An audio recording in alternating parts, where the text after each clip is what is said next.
پیغام ملے گا اور وہ پیغام یہ ہے کہ آپ اپنے ہمسائے ملکوں سے دیکھ لیں، آپ اپنی کمپیریبل کنٹریز سے دیکھ لیں، آپ گلوبل ایوریج سے دیکھ لیں تو آپ دیکھیں گے کہ پاکستان نے کرونا کی ہر لہر میں جو یہ انڈیکیٹرز ہیں ان کو کم رکھا ہے۔ کچھ لوگ کہتے ہیں کہ جو نمبر آف کیسز اور نمبر آف ڈیتھس وہ انڈر رپورٹڈ ہوتے ہیں، جو کہ ٹھیک بات ہے، وہ ہوتے ہیں۔ اسی لیے جو تیسرا پینل ہے وہ پازیٹیوٹی ریشو کا ہے، کیونکہ پازیٹیوٹی ریشو انڈر رپورٹ نہیں ہو سکتا، وہ simply number of PCR test which are returned as positive.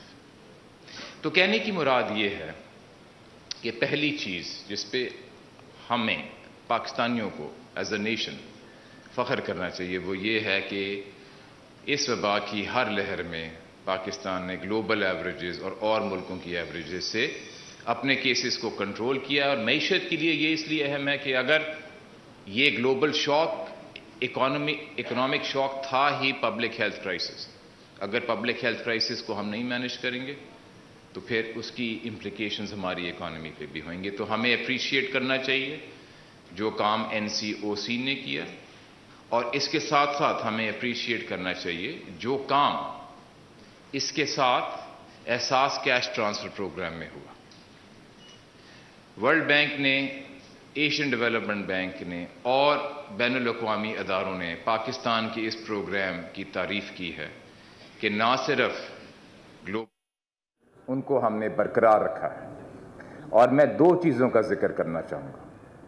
دیکھیں، اگر آپ پاکستان کی تاریخ میں جو ہماری معیشت میں جو چیلنجز آئے ہیں اور جس کی وجہ سے ہمیں بار بار بین الاقوامی اداروں کے سامنے جا کے ہاتھ پھیلانے پڑے ہیں، تو اس میں ہمیشہ دو کازز ہمارے سامنے رہے ہیں۔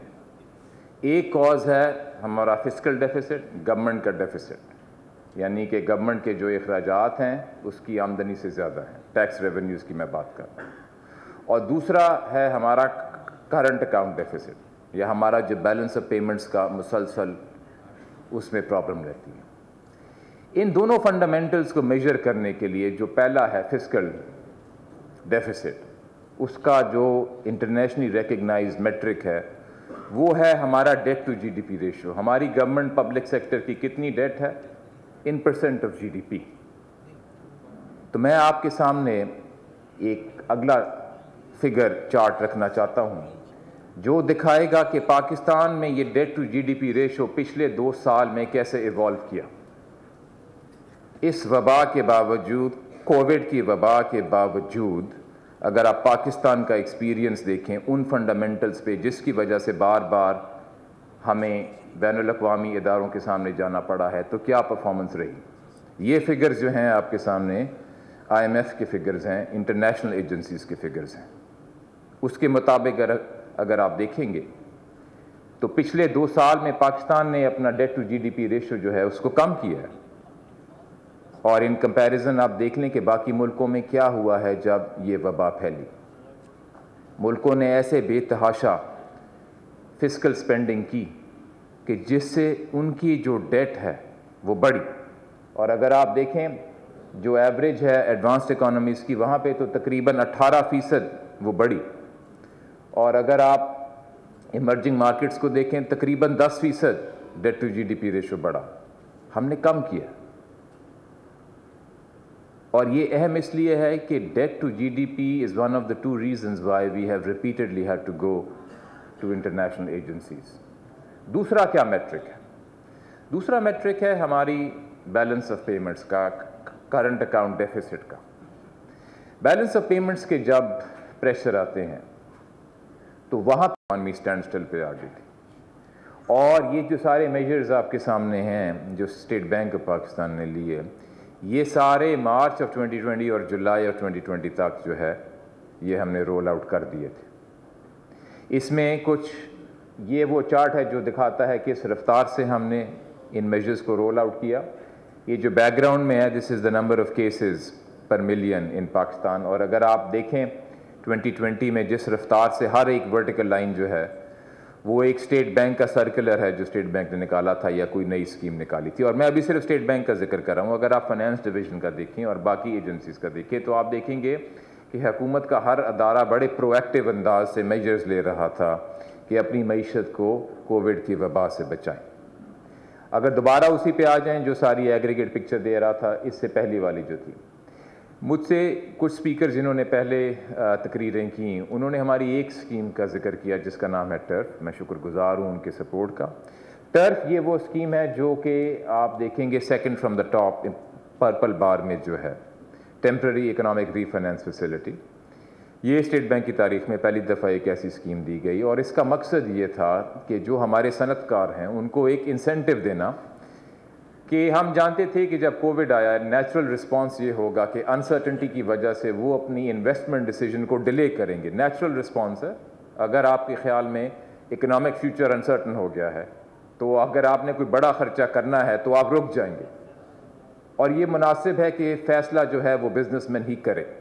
ہم چاہتے تھے کہ بزنس مین کو ایک ایسا انسینٹیو دیں اور ایک ٹائم باؤنڈ انسینٹیو دیں کہ وہ اپنی کیلکولیشن کرے, لیکن ہم ایک ایسی اٹریکٹیو کنسیشنل فائنینسنگ اسکیم دیں کہ اگر وہ اگلے سال میں انویسٹمنٹ کرنا چاہے گا تو یہ اس کو ملے گی ورنہ نہیں ملے گی, پھر بھی فیصلہ اسی کا ہے.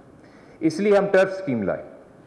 ٹرف اسکیم میں ہم نے قرضہ دیا بینک کو اور بینک کو یہ کہا کہ آگے جس کلائنٹ کو قرضہ دینا ہے وہ آپ کی ڈیسیجن ہے, حکومت کی یا سینٹرل بینک کی اس میں مداخلت نہیں ہے, لیکن جو بینک نے انشور کرنا ہے وہ یہ ہے کہ وہ جس پروجیکٹ کو قرضہ دے گا بینک فیل سیٹسفائیڈ کہ bank will be repaid in full and on time. اور یہ جو ہماری ڈی ایف آئیز ماضی میں ہوتی تھیں اس سے ایک بڑا مختلف طریقہ تھا ایلوکیٹ کرنے کا فنڈنگ کو کہ اس میں حکومت کی اور سینٹرل بینک کی مداخلت نہیں ہوگی. The credit decision will be made by the banks themselves and the regulator will hold the banks accountable for their asset quality indicators for their non-performing loans ratios. یہی وہ scheme تھی جس میں تقریباً 430 ارب کی نئی انویسٹمنٹ ہوئی. اور ہمیں کیسے پتہ ہے کہ یہ نئی انویسٹمنٹ ہوئی ہے؟ کیونکہ یہ قرضہ مل نہیں سکتا تھا جب تک کلائنٹ جو ہے لیٹر ایل سی نہیں دکھاتا بینک کو کہ یہ میں مشینری خرید رہا ہوں اس فائنینسنگ کے ذریعے. تو ہمیں بڑے کانفیڈنس سے اب یہ اندازہ ہے کہ کم از کم تو اتنی انویسٹمنٹ ہوئی ہے. اگر آپ ساتھ سول ورکس کو اس کے ملائیں تو تقریباً یہ جو انویسٹمنٹ کا فگر ہے یہ ڈبل ہو جاتا ہے. لیکن اس کے ساتھ ساتھ جو میں کہنا چاہوں گا اگر آپ ٹوٹل میجرز دیکھیں تو ٹرف ایک اسکیم تھی, اس کے علاوہ بھی ہم نے کافی اور اسکیمیں دیں اور جلدی دیں. اب یہ جو تیسری چیز ہے جس کا میں ذکر کر رہا ہوں جس کی وجہ سے ہی ہماری معیشت جو ہے اس نے جلدی ریکوری کی is the proactiveness of the policy response. اور کووڈ کے جب چیلنج آیا کیونکہ ہمارا رسپانس پرو ایکٹیو تھا اس لیے ہماری گروتھ جو ہے جب وہ کم ہوئی ہماری سبسکرائب کریں اور بیل دبائیں تاکہ کوئی خبر رہ نہ جائے.